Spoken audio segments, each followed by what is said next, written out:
কথায় অন্তর্ভুক্ত হওয়ার তৌফিক দান করুন। আমিন। একটা গুরুত্বপূর্ণ মাসালা আপনাদেরকে বলছি, গুরুত্ব দিয়ে শুনবেন। আমরা যারা 5 ওয়াক্ত নামাজ জামাতে পড়ি, আমরা দেখি যে আসর নামাজ এবং ফজর নামাজে ইমাম সাহেব সালাম ফিরিয়ে পূর্ব দিকে ফিরে যায়। কথা বলেন না?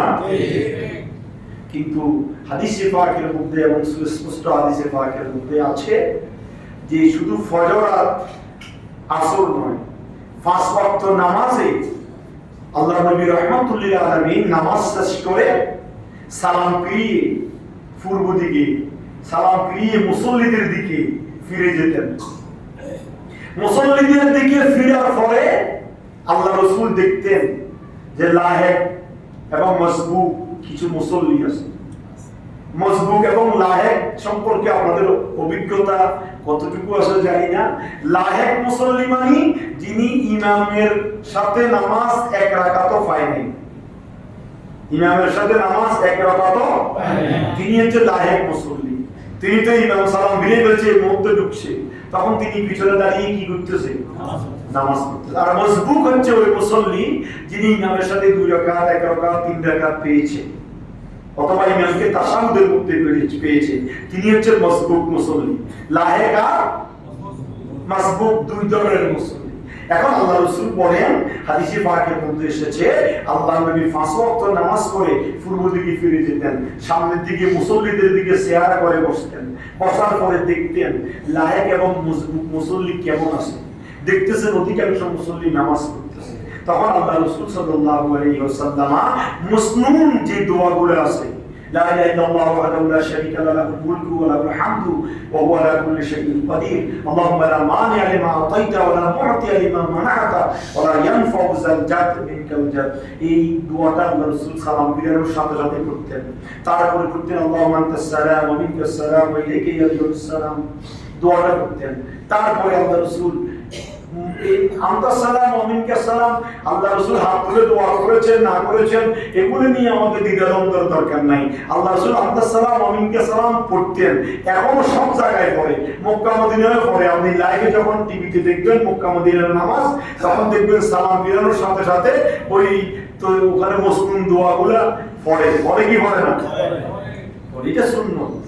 ওই মুহূর্তে আল্লাহ রাসূল কেন ফিরতেন? বলে যে আমি এই দোয়াগুলা এবং মুনাজাতটা আনতাস সালাম ওয়া মিনকাস সালাম, এই দোয়াটা আমি যে আওয়াজ করি পড়বো, আওয়াজ করি পড়ার কারণে লাহেক এবং মসবুক মুসল্লিদের ডিস্টার্ব হবে। কথা বলেন ঠিক কি না? আমি যদি আল্লাহু আনতাস সালাম ওয়া মিনকাস সালাম জোরে জোরে পড়ি, পিছনে আপনি নামাজ পড়তেছেন, আপনার নামাজ মুখে আসবে? আমরা তো মানুষ, আমরা তো আল্লাহর ওলি হইতে পারি নাই। এখানে দোয়া বাজনা চলতেছে, এখানে আমি নামাজ পড়তেছি, আমার মনও যাইতেছে না, মনও যাইতেছে না, আমার ডিস্টার্ব হচ্ছে না। এই ধরনের কাবিলিয়ত তো আমরা অর্জন করতে পারি না। এই জন্য আমাদেরকে কি করতে হবে? দেখতে হবে মুসল্লি বেশ না কম, লায়েক এবং মজবুক মুসল্লি কি আছে। দেখতেছি মজবুক এবং লায়েক মুসল্লি আছে, তখন আমাকে আস্তে মুনাজাত করতে হবে, যাতে করে তাদের কি না হয়, ডিস্টার্ব। আমার মুনাজাতের কারণে যদি একদম মুসল্লির নামাজ পাস হয়ে যায়, ডিস্টার্ব হয়ে যায়, গুনার ভাগে কি মুসল্লি হবে না ইমাম হবে? এই জন্য শরীয়তের মাসালা হচ্ছে এটা। অনেক ইমাম সাহেব জোরে মুনাজাত করে না কেন? আমরা তো শুনি না। এগুলো জোরে করতে গেলে তো আমার অধিকাংশ মুসল্লি যারা মসবুক এবং লায়েক আছে তাদের নামাজের কি হচ্ছে? এটা একটা মাসালা। আরেকটা মাসালা হচ্ছে, অনেকে বলেন জুমার দিন হুজুর একটু ফরজ নামাজ পড়ে লম্বা মুনাজাত করিয়েন। তো লম্বা মুনাজাত করলে কি হবে? আমরা যে সমস্ত বাইরা বলে ওনারা ওনাদের সেন্সে বলেন, কোনো সমস্যা নাই, কিন্তু ওই ডিস্টার্বটা কি হবে? ফরজ নামাজের পরে যে সুন্নতে মুআক্কাদা যদি থাকে, কথা খেয়াল করবেন, ফরজ নামাজের পরে যদি সুন্নতে মুআক্কাদা থাকে, তাহলে ওই ফরজের পরে লম্বা মুনাজাত এবং শুধুমাত্র আয়াতুল কুরসি ছাড়া আর আল্লাহুম্মা লা মানি'a লিমা আতাইতা ওয়া লা মু'তিয়া লিমা মানা'তা, এই তাসবিহটা ছাড়া, আল্লাহুম্মা আনতাস সালাম ওয়া মিনকাস সালাম, এই তিনটা দোয়া ছাড়া আপনি ফরজ নামাজের পরে যদি সামনে সুন্নতে মুআক্কাদা থাকে, তাহলে আপনি আর কোনো তাসবিহ পড়তে পারবেন না।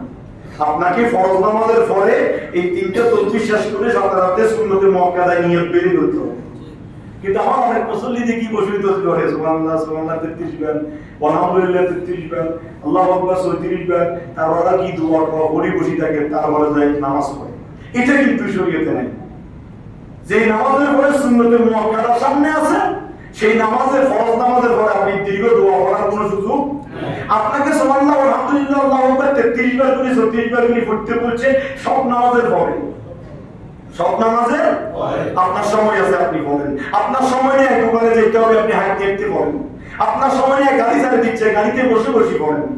আপনাকে মসজিদে বসে বসে সুবহানাল্লাহ আলহামদুলিল্লাহ 33 বার 36 বার পড়তে হবে, এমন কোনো কথা শরীয়তে নাই। আর একটা হচ্ছে এই যে জুমার নামাজের পরে আমি যদি লম্বা মুনাজাত করি, তাহলে ডিস্টার্ব কি হবে?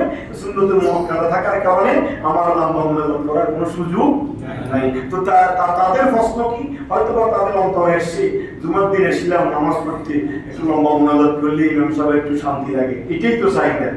তো আপনার যদি ওই চাহিদা হয়, আপনাকে শেষ মুনাজাত পর্যন্ত মিলাদ শরীফ পড়ে কিয়াম করে মুনাজাত পর্যন্ত আপনি বসে থাকবেন।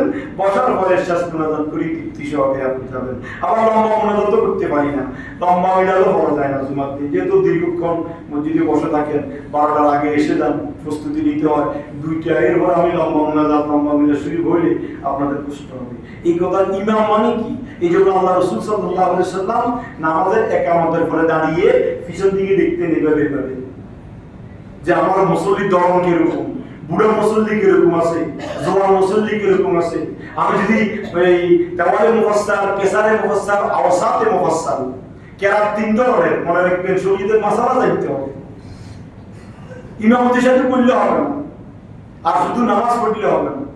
কেরাত 3 ধরনের, 5 ওয়াক্ত নামাজের জন্য কয় ধরনের কেরাত? 3 ধরনের। দেওয়ালে মুফাসসাল, ফজরের নামাজ আর এশার নামাজ লম্বা কেরাত, কিসারে মুফাসসাল, আওসাতে মুফাসসাল, যোহর আর আসরের নামাজ। আর কিসারে মুফাসসাল হচ্ছে মাগরিবের নামাজ। মাগরিবের কেরাত কম, ছোট কেরাত। যোহর আসর মধ্যম, আর ফজর আর এশা লম্বা কেরাত। আপনি এটা বললে কি হবে? মুসলিম তরিকা আল্লাহ রাসূলের সুন্নতুল সওয়াব পাবো আমরা। কিন্তু এটাও আবার দেখতে হবে মুসল্লিদের ধরন কিরকম, কোন মুসল্লি কিরকম আছে। যদি বয়োজ্যেষ্ঠ মুসল্লি থাকে, আমি লম্বা কেরাত ধরলাম, এদিকে মুসল্লির ডিস্টার্ব হবে, দাঁড়াই থাকতে কষ্ট হবে, রুকু সিজদা করতে কষ্ট হবে, ওইটাও চিন্তা করতে হবে। এই জন্য আপনাদেরকে আমি বলবো, শরীয়তের মাসলা মাসালে যেটা জানবেন না সেটা আসলে জিজ্ঞাসা করবেন, বলে দিব, তাহলে আপনারও জানা হইল। আমার প্রতি বা যে কোনো ইমামের প্রতি, আমি আজকে আছি কালকে নাই, আর একটা ইমাম আসবে, তিনিও যদি সুন্নত মোতাবেক নামাজ পড়াইতে যায়, সুন্নত মোতাবেক মুনাজাত করতে যায়, তো আপনি যদি বাইরে সমালোচনা করি বলেন বা একটু আশা করেন, তাহলে ডাইরেক্ট ইমাম সাহেবকে বললে উনি আপনাকে মাসালাটা বুঝাই দিবে। তাহলে ফরজের পরে দীর্ঘ কোনো মুনাজাত নাই। কেন নাই? যেহেতু কি আছে সুন্নতে। ফজরের পরে আর আসরের পরে আপনি আল্লাহ মুনাজাত করি, সূরা হাসর পড়ি, তারপরে আমরা তাসবিহ তাহলিল পড়ি, মুনাজাত করি, ওইটা যায়, ওইটা সুন্নত। কিন্তু বাকি তিন ওয়াক্তে আপনি মুসল্লিদিকে দেখবো, ঠিক আছে, যেহেতু বাকি 3 ওয়াক্তে সুন্নতে মুআক্কাদা আছে ফরজের পরে, তাইলে আমাদেরকে লম্বা করে মুনাজাত করা যাবে না। এই জন্য জুমার দিন আসেন, এই জন্য সবাইকে অনুরোধ করবো, যারা দোতলার মুসল্লি এবং 3 তলার মুসল্লি, তাদেরকে তো সালাম ফিরানোর পরে আর পাওয়া যায় না। নিশ্চয় আপনারা শুনতেছেন দোতলা এবং 3 তলার মুসল্লি, তো আপনারাও অনুরোধ করবো 2 রাকাত পরে যাবেন না, বসবেন, সুন্নাত পড়বেন, তাসবিহ তাহলিল পড়বেন, মিলাদ কিয়ামে অংশগ্রহণ করবেন, মুনাজাত করে যাবেন। জুমার দিন দোয়া কবুল হয় সম্পর্কিত মুনাজাতে, এই জন্য এটাতে শরীক হবেন। আল্লাহ আমাদের সবাইকে এই মাসালাটা বুঝার আমল করার তৌফিক দান করুন। আমিন। আসসালামু আলাইকুম ওয়া রাহমাতুল্লাহি ওয়া বারাকাতুহু। দাঁড়িয়ে যান, সামনে